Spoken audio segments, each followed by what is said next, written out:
ગુજરાતી મહિનાઓ અને તેમાં આવતી ઋતુઓ અને પેટા ઋતુઓના નામ.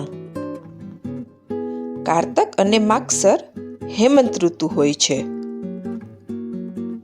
પોષ અને મહા મહિનામાં શિશિર ઋતુ હોય છે. ફાગણ અને ચૈત્ર મહિનામાં વસંત ઋતુ હોય છે. વૈશાખ અને જેઠ મહિનામાં ગ્રીષ્મ ઋતુ હોય છે. અષાઢ અને શ્રાવણ મહિનામાં વર્ષા ઋતુ હોય છે.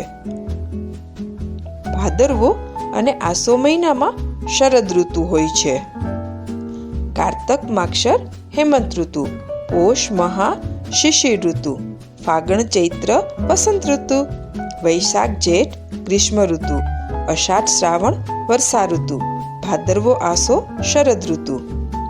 કારતક માગસર પોષ મહા આ મહિનાઓમાં શિયાળો હોય છે, એટલે કે ઠંડી હોય છે.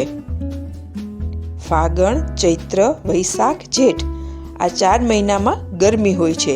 પહેલા વસંત ઋતુ હોય છે ને પછી ઉનાળો આવે છે.